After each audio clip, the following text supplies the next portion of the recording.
Hello guys, welcome back. Uh, Update tayo dun sa naging topic natin, no? Dito sa ating um, swing trade strategies. So ngayon, ito yung nakaraang content natin, itong si Dudes. Ginamit natin yung pinaliwanag ko sa inyo yung ano natin, no? Yung backtest. Tapos, ayun, actual trade dito sa Dudes, which is yung breakout strategy. Para siyang nagre-reverse tayo ng box, no? So, yung concept natin dito, ano siya, a breakout strategy ng previous box. So, ito yon, no? So, ito example natin, no? Tanggalin natin to. So, ito yung mga ano natin eh. Ito yung mga nakalimit natin. Yan, tapos dito. Alin pa ba dito? So, marami to eh. Okay, dito. At saka dito rin. So, kung makikita nyo, yung trade natin, ano lang tayo, nakalimit order. So, hindi na natin siya kailangang antayin pa yung printout data ni Dudes dito sa area na to. So, ngayon, pa-up na siya. Dinaanan niya lahat ng mga nakalimit order natin dito. At the same time, nag-i-exit na rin tayo. So, first dito, kung makikita nyo, nag-retest. So, tingin ko na stop out tayo dito. Pero okay lang yan kasi nga dito sa mga kabila naman, yan. So, tuloy-tuloy yan, tinamaan. Tapos, itong dalawa, hindi siya umabot, no? So, yun. Tapos, ayun na. Kinuha niya lahat. So, may mga talo talaga na hindi natin siya maiiwasan. Pero dito kasi sa setup na to, yung explanation dyan is, ano na siya, ah, madali siyang, madali mo siyang i-establish ng, ano no, hindi ka na nagre-rely sa nagiging printout niya. So, again, this is the supply and this is the demand. So, walang ibang gawin sa market kundi papunta dun sa taas. Dalawa lang yung patutunguhan niya eh. It's either pababa or pataas. No? So, dito, mas safe to kasi nga, uh, niraride natin yung momentum ng trade. Hindi tayo nagka-counter trend. So, yung iba kasi, yung ginagawa nila dito, nag-short sila sa area na to. So, ako minsan ginagawa ko yan. Counter trend yung tawag natin dyan, no? Pag nagka-counter trend tayo. Pero, mas mataas yung chance na may hit yung stop loss natin. So, for me, um, if we follow the trend, so mas mababa yung chance na hagip tayo ng mga stop loss, no? Kasi nga, bawat momentum breakout niya, nagra-ride lang tayo based on the previous support and resistance. So, ito yung pinakagandahan pag minaster natin yung simple setup ng support and resistance, no? Yung RTS, STR. So, ganun siya. So, as what you can see dito sa part na to, no, ito nga sinasabi ko na magre-retest yan sa resistance, previous resistance, tapos magpo-pull back. After ng pull back, although hindi siya nag-hold dito sa support na to, pero yun nga, bumalik siya, tapos nag-breakout. So, retest, pull back, breakout. So, same dito sa iba. Yung iba naman hindi. Itong malit na consolidation dito, yung area na to is tuloy-tuloy lang siya, no? So, breakout, hindi siya nag-retest, tapos nag-pullback. Ang ginawa niya is breakout, tapos nag-pullback lang. So, unlike dito, yan, breakout, pero hindi siya nagtuloy. Nag-pullback, tapos breakout. So, yan yung isa sa mga goods na um, ganito nga klase na setup. No, so, ngayon, tapos na tayo sa dudes. Meron na tayong result dito. So, gandang ano na niya. Pero yun na yun. Pero ang tanong, sir, bakit hindi dito? Meron naman tayong breakout tapos pullback, bakit hindi dyan? Pwede naman dyan, no? Wala namang ano doon, wala naman tayong against doon. Kasi nga, yan yung traditional way para mag-trade ka ng trend following setup, no? So, ginawa lang natin dito is if ever na hindi mo kayang, ang style kasi dito kapag wala kang oras na magbantay or gusto mo yung may bias ka na saan siya magbe-breakout, saan siya mag-support, okay na yun yung ganito compare dito. So, all we have to do na lang is set the limit orders at the same time. antayin mo na lang mag-materialize. Although, pero kung gusto mo naman talaga nung sinasabi natin na sigurista style or gusto mo talagang makita yung ano yung kahinatnan ng galaw niya, eh, antayin mo siya dito magkakaroon ng rally tapos magkakaroon ng correction. No?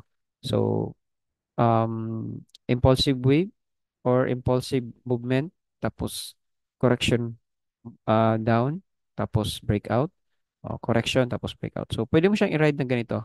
Actually, mas maganda din to kung active ka sa market na hindi ka na mag ano, hindi mo bet yung ganitong style na sa previous ka data mag-aabang.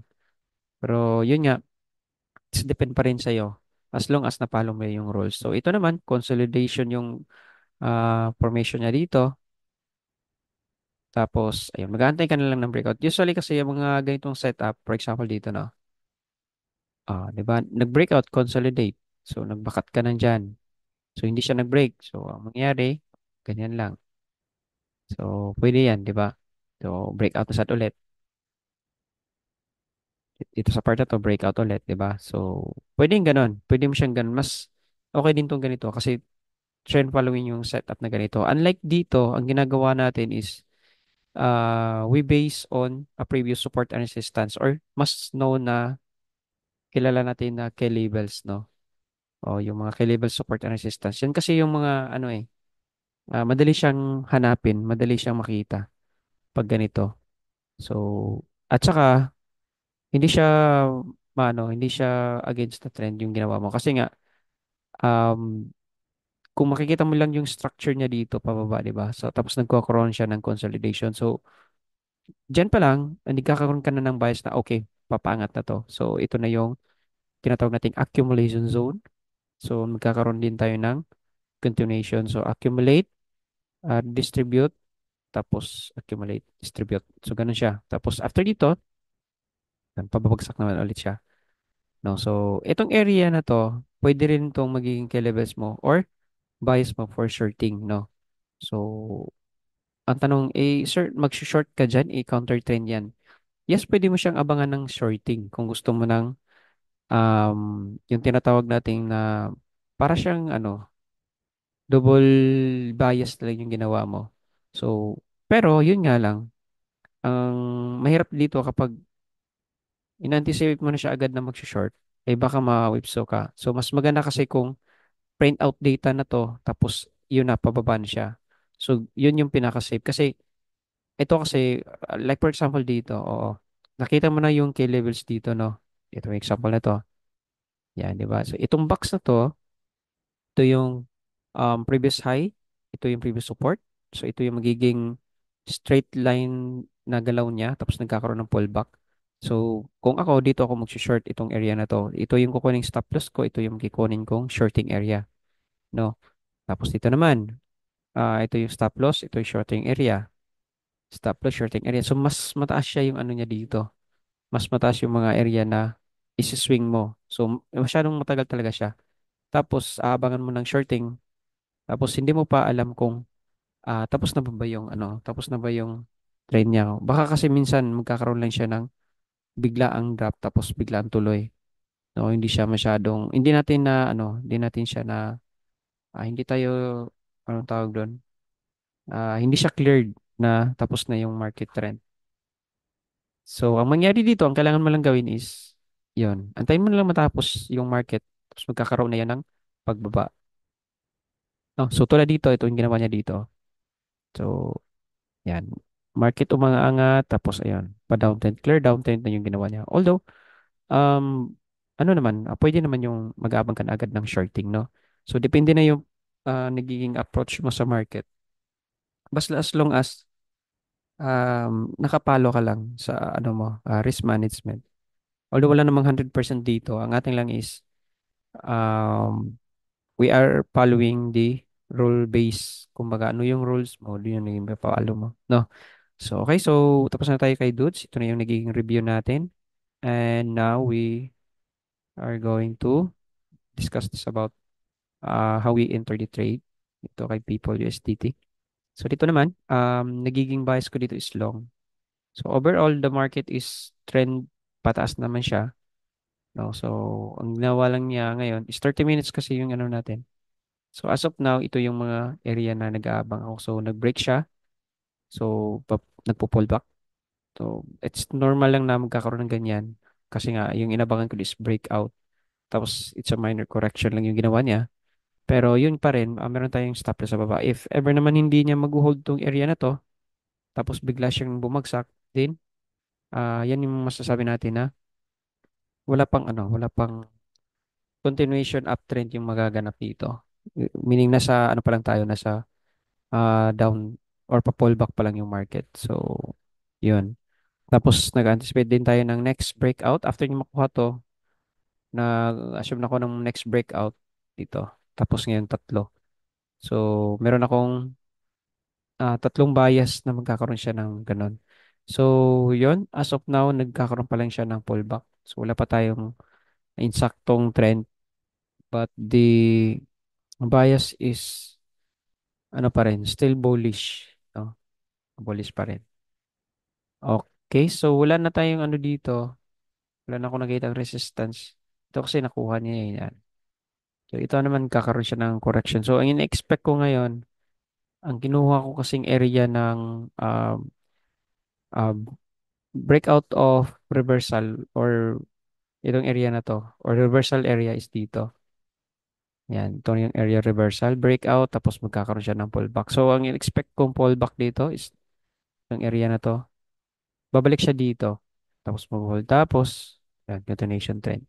So, if ever ganyan yung itsura niya, so magiging bias ko naman dito is long pa rin, no? So, ito yun. Magkakaroon ako ng ganyan, malilit na box. So, para akong nagko-compound ng ano, trade or nagdi-DCA. Para siyang DCA pa rin. Pero, yun. Hindi siya DCA na, DCA na every time na ni-hit yung ano, nag-hold tapos nag-add. So, hindi tayo ganun. So, or ano natin, invalidation or invalidation area is itong stop loss na to. So, pag once na hit ng stop loss, then wala, talo tayo. Pero, yung mga nakalimit natin dito sa itaas is still valid pa rin. No? As long as hindi siya na-hit yung entry natin at hindi na-hit yung stop loss, still valid pa rin. So, as of now, is, ano pa naman to, 30 minutes time frame. So, matagal-tagal to. Napaka, ano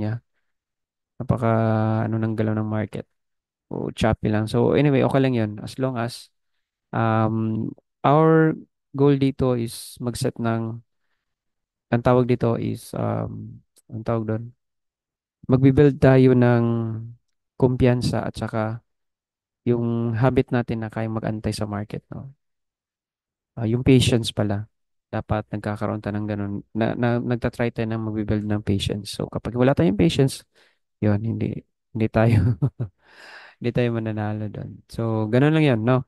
So, quick review lang tayo. At the same time, yung iba dito. Okay. Sol USDT. Ito yung next ano ko. Ito yung isa sa mga na set limit ko. So as of now, meron tayong first break dito or reversal box breakout. So, tawag ko dito is reversal box breakout. So ito yung support, ito yung resistance or lower low, lower high. So nag-break siya dito, tapos ayun nag-pull back, tapos yun expectation ko magkakaroon siya ng another breakout dito ng lower high. Kukunin niya yung nakalimit order ko dito. Tapos ganyan yung itsura niya. Tapos another break naman dito. Yan. Tapos ganyan. No? So, hanggang sa makawala siya dito sa resistance na tong area na to. Yan. So, the risk reward ratio na siniset ko dito is 1:1.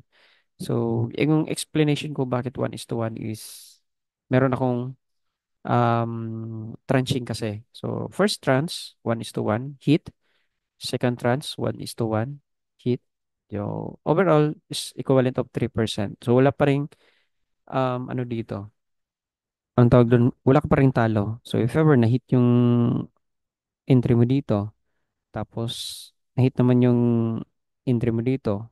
So, take profit yung first entry mo, tapos second profit is na-hit yung stop loss. So, meron kang 1:1. So, gain ka pa rin. Unlike dun sa nagpipix ka ng 3%, 1:3, eh, hindi na-hit, tapos bumalik. So magkukos kasi siya, for me lang ha, magkukos kasi siya sa akin ng emosyon na parang sayang.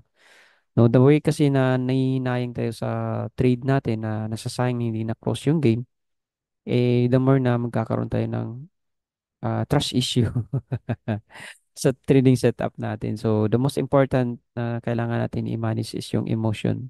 So kaya ginaganito ko sa is once na hit yung first entry level ko ng take profit is okay na yun, no? So sa next ano naman, so bahala na si market doon. Basta as long as na-hit lang, meron ako na take home, ay okay na yun, no? So bahala na yun. At saka in terms naman of trailing stop, hindi ko nagsiset ng trailing stop sa side na to kasi nga 1:1 lang siya. Unlike kung 1:3, 1:2 yung setup ko. So 1:1 is enough for me lang na no need to make a trailing stop. So break even meron, pwede siguro break even pero yung pero iniiwasan ko na kasi the more na naging exposed tayo sa kakatingin, kakaisip, the more din tayo na ano nasisira yung trading psychology natin, no? So, yun. Ganun yung explanation natin dito. So, yun kay Soul. Next, sino pa ba dito? I think dalawa lang yung ano ko dito. Soul at saka People. Pero, yun. Lipat tayo sa iba. So, ETH. So, last ETH. Dito na signal to ng Discord. So, time frame na gamit ko dito is 4 hour.